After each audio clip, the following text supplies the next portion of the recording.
तो मैं चाहूँगा आप सभी कृपया खड़े हो जाइए और जब वो दोनों भाई अनुष और प्रीति पीछे से अंदर आए तो ज़ोरदार तालियों के साथ कृपया आप उनका स्वागत कीजिए। भाई अनुष एंड प्रीति, प्लीज़ कम।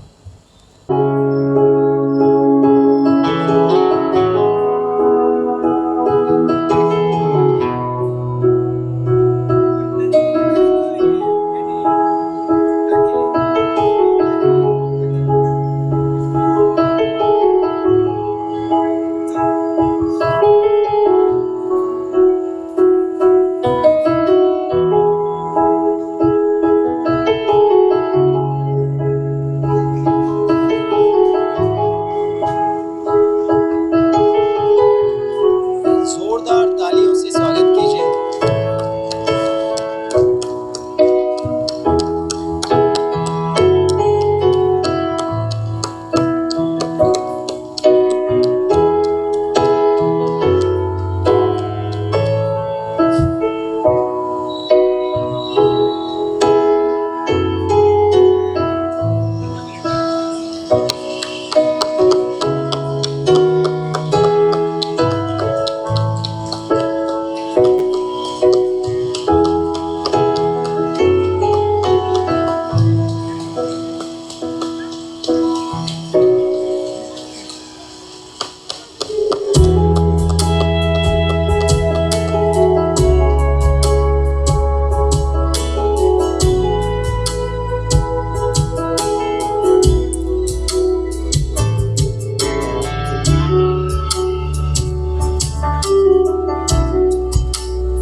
संभाल से पति करे वादा, करूँगा प्यार सदा, जो बंधन यार बांधा अब कोई तोड़े ना, है दोनों की दुआ वादे निभा सके, सफर नया है इनका, मदद यादें इन्हें पति करे ये वादा, करूँगी प्यार सदा, जो बंधन यादें बांधा अब कोई तोड़े ना।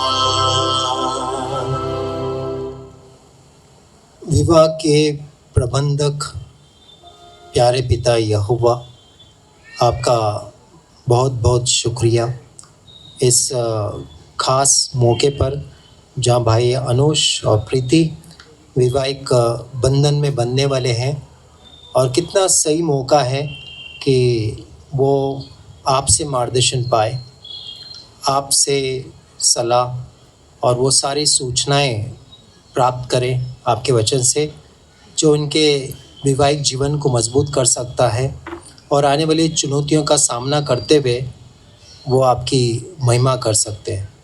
तो हम यही चाहते हैं, जो भी इंतज़ाम होगा यहाँ से आगे, जो वक्ता है भाषण पेश करेंगे, उन पर आपके आशीष रहें, उनके ज़रिए जो भी हिदायतें आप देंगे उसे अच्छी तरह सुनने, ग्रहण करने और अपने वैवाहिक जीवन में लागू करने में आप इन जोड़ों को मदद कीजिए, और हम सभी को भी सहायता कीजिए ताकि हम ध्यानपूर्वक बताए गए मार्गदर्शन पर ध्यान दें और आपकी महिमा के लिए हम सब यहाँ उपस्थित होकर काम करें। तो आज के सारे इंतज़ाम और अगला भाषण पर आपके आशीष चाहते हुए ये नम्र प्रार्थना मसीह यीशु के नाम से मांगते सुने ग्रहण कीजिए। आमीन। कृपया बैठ जाइए। बसू शकता तुम्ही। सुंदर विषय आहे। जर का जोडप्याने घेतलं तर ते एक यशस्वी विवाह बनू शकतात, तो एक सफल विवाह बना सकते हैं।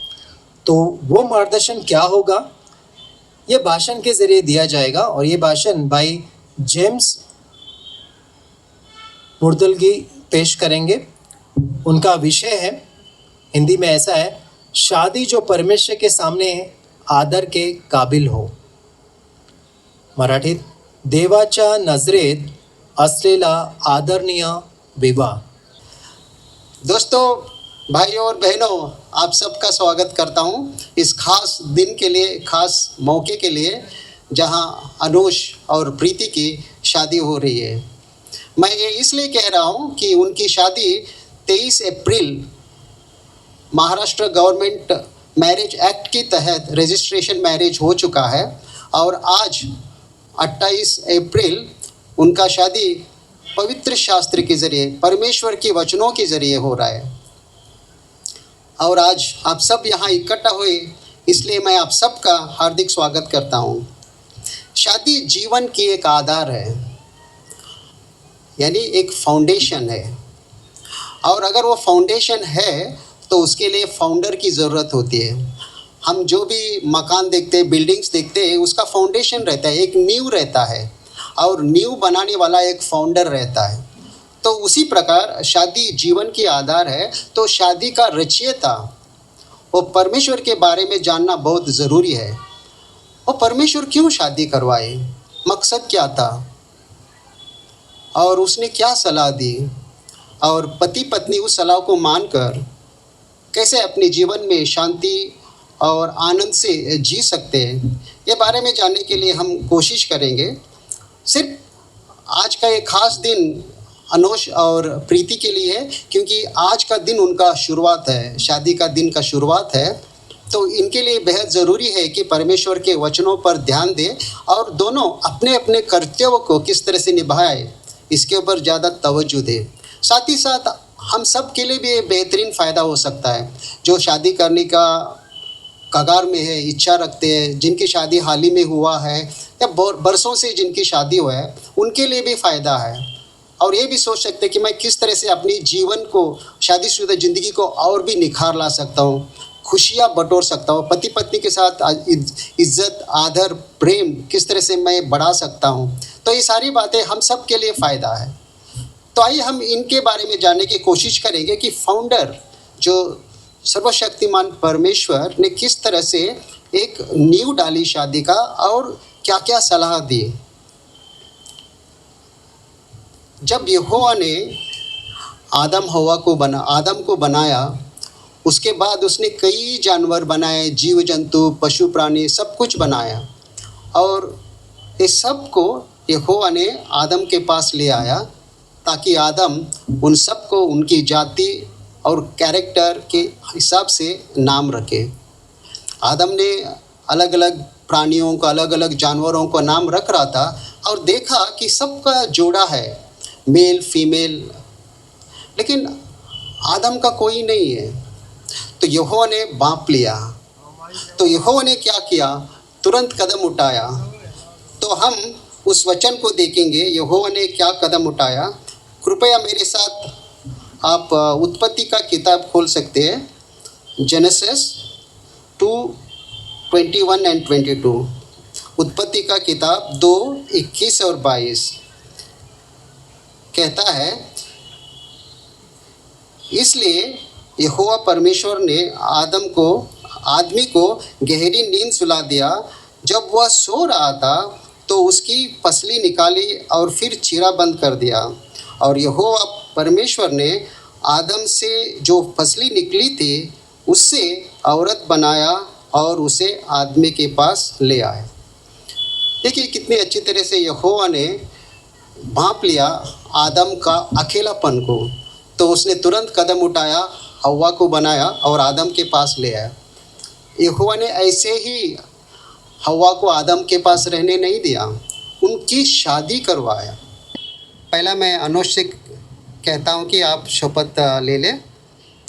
मैं अनुज नितिन अड़ाव मैं अनुज नितिन अड़ाव मसीह पतियों के लिए मसीह पतियों के लिए बाइबल में दिए गए नियमों के मुताबिक तुम्हें प्रीति दीपक शेरकर को अपनी पत्नी कबूल किया है और यह भी कबूल करता हूँ कि मैं यहोवा परमेश्वर के ठहराए शादी के बंधन में बंधकर तुम्हें आखिरी सांस तक दिलो जान से प्यार करता रहूँगा। Thank you. अब प्रीति आप दोहराइए। मैं प्रीति दीपक शेरकर मसीही पत्नियों के लिए बाइबल में दिए गए नियमों के मुताबिक तुम्हें अनुज नितिन अड़ाव को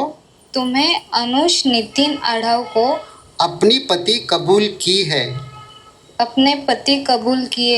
और यह भी कबूल करती हूँ कि मैं यहोवा परमेश्वर के ठहराए शादी के बंधन में बंधकर तुम्हें आखिरी सांस तक दिलो जान से प्यार करती रहूंगी और गहरा आदर भी दूंगी। Thank you very much.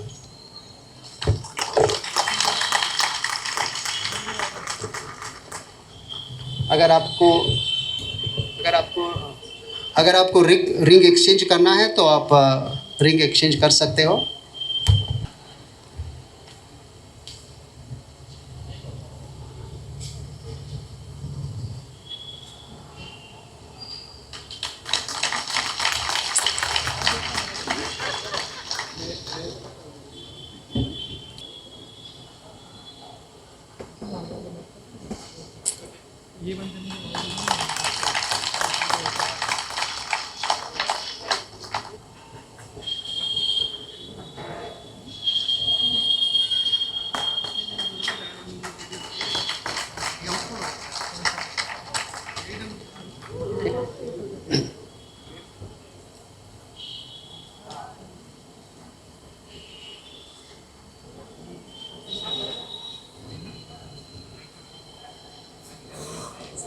शादी के बंधन में बंध गए हैं।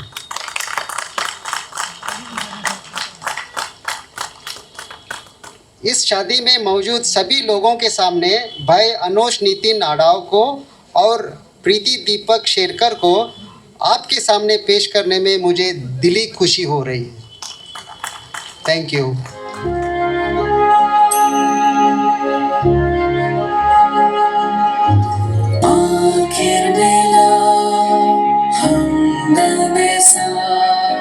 जो मेरा अंग और हिस्सा बना, यासी तोहफा मेरा प्यारा, दिल का गुलशन खिला। आज से हम तुम दो न रहे, एक तन बने, उसी हम जुड़े।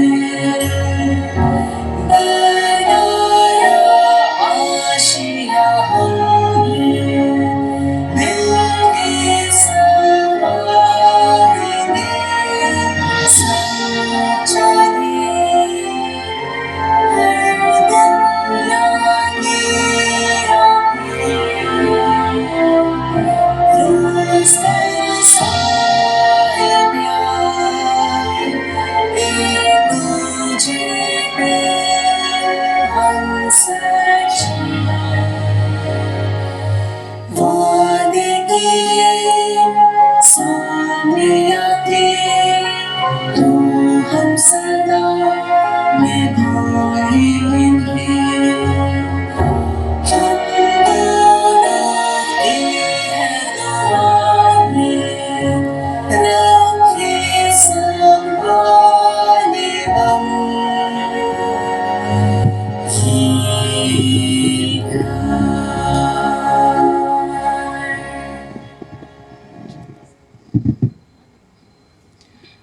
आइए हम प्रार्थना करते हैं। यहोवा शादी के उगम हमारे प्यारे परमेश्वर, हम बहुत ही खुश हैं आज के दिन भाई अनोश और बहन प्रीति के लिए। वे दोनों आज एक बंधन में बन गए हैं और इस शादी के बंधन में बनकर जो खुशियाँ वो पा रहे पिता, वो हम सभीयों के साथ बांट रहे हैं, इसलिए हम सभी यहाँ पर इकट्ठा है। दिल से शुक्रिया पिता इस अच्छे इंतज़ाम के लिए। आप यही चाहते पिता कि आपके हर एक सेवक, धरती पर हर एक लोग खुश रहे, और ये एक इंतज़ाम आपने किया है ताकि जो कोई शादी करने का फ़ैसला करता है वो इस इंतज़ाम का फ़ायदा ले और खुशियाँ मना पाए पिता।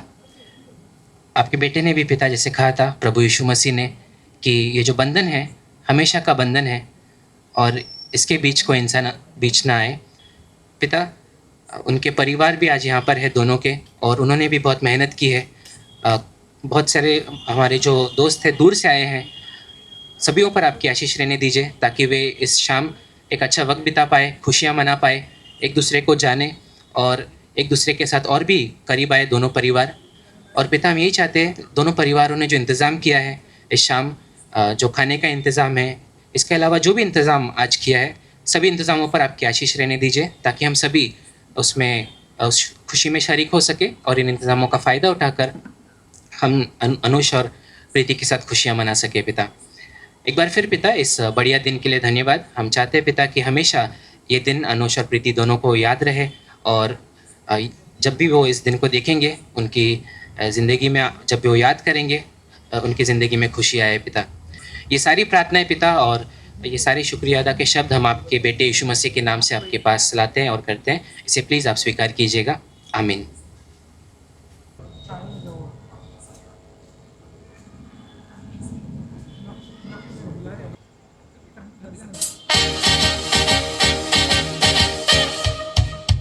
Congratulations and celebration when I tell everyone that you're in love with me.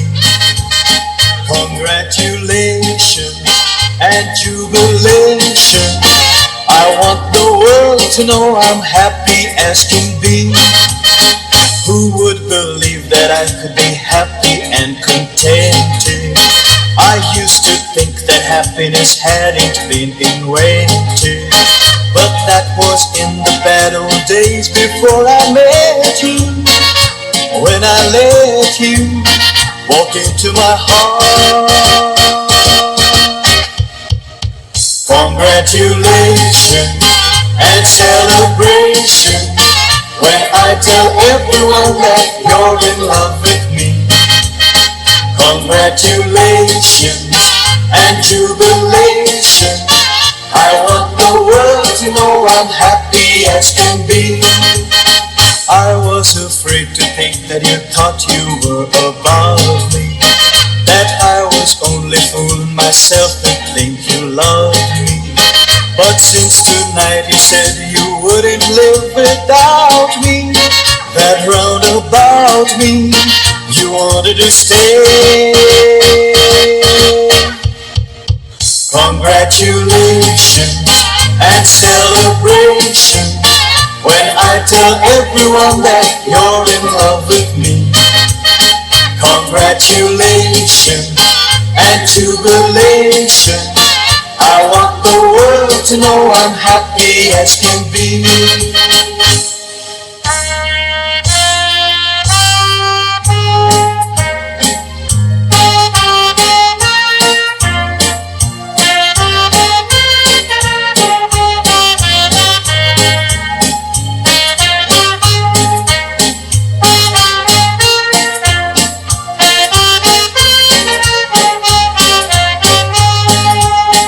Congratulations and celebration when I tell everyone that you're in love with me. Congratulations and jubilation. I want the world to know I'm happy as can be. I want the world to know I'm happy as can be.